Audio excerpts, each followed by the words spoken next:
வருமானத்திற்காக சிறிய இடங்களில் ஆஸ்பரா சீட்டுகள் அமைத்து அதையும் வாடகைக்கு விடுகின்றன. இது போன்று இருக்கும் இடம், வருமானம், குறைந்த ஊதியம் என பல வகையிலும் பின்புலம் அறியாமல் வடவர்களை தமிழகத்தில் நுழைய அனுமதிப்பதே பின்வரும் நாட்களில் பல குற்றச்சம்பவங்கள் நிகழ்வதற்கு காரணமாகிறது. 2001 நடந்த கொலை சம்பவம் மற்றும் கொள்ளை வழக்குகள் தமிழ்நாட்டை உலக்கின. அதேபோல குழுக்கள் இடையே மோதல், பெண்களுக்கு பாலியல் இடையூறுகள், கொள்ளை என குற்றச்சம்பவங்களை தொடர்ந்து கொண்டுதான் இருக்கின்றன. வரையறையின்றி வாழ்வதற்காக குடியேறும் வடவர்களால் வாக்குரிமை, நில உரிமை, ஆக்கிரமிப்பு, வேலைவாய்ப்பு இழப்பு என பல இன்னல்களை தமிழ்நாட்டில் வாழும் பூர்வகுடிகள் சந்திக்கின்றன.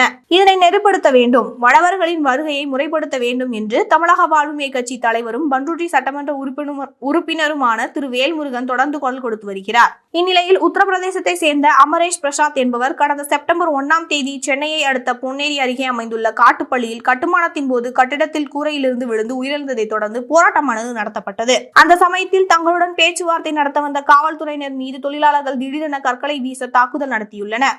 இந்த வன்முறை சம்பவத்தில் ஈடுபட்ட 29 வடமாநிலத்தவர்கள் கைது செய்யப்பட்டு சிறையில் அடைக்கப்பட்டனர். இதில் 10க்கும் மேற்பட்ட காவலர்கள் படுகாயமடைந்துள்ளனர். காவல்துறையினர் மீதே வன்முறை நடத்தப்பட்டதால் சமூக ஒழுங்கு மற்றும் பாதுகாப்பு குறித்த கேள்விகள் எழுகின்றன. தமிழகத்தில் அடிக்கடி இதுபோன்ற சம்பவங்கள் நடைபெற்று வருவது தொடர்கதையாகி வரும் நிலையில் தமிழக வாழ்வுரிமை கட்சியின் தலைவர் திரு வேல்முருகன் அவர்கள் வன்முறை சம்பவங்களுக்கு எதிராக போராட்டங்களை நடத்தியும் குரல் கொடுத்தும் வருவது குறிப்பிடத்தக்கது. கடந்த சில நாட்களுக்கு முன்பு தமிழகத்தில் வடவர்களின் ஆதிக்கத்தை எதிர்த்தும் வடவர்களுக்கு தமிழகத்தில் வாக்குரிமை கொடுக்க கூடாது, மேலும் அவர்களுக்கு மற்ற மாநிலங்களில் உள்ளது போலவே உள்நுழைவு சீட்டு முறையை தமிழகத்தில் அமல்படுத்த வேண்டும் என்ற கோரிக்கைகளை வலியுறுத்தி சென்னையில் கண்டன ஆர்ப்பாட்டமானது நடத்தப்பட்டது.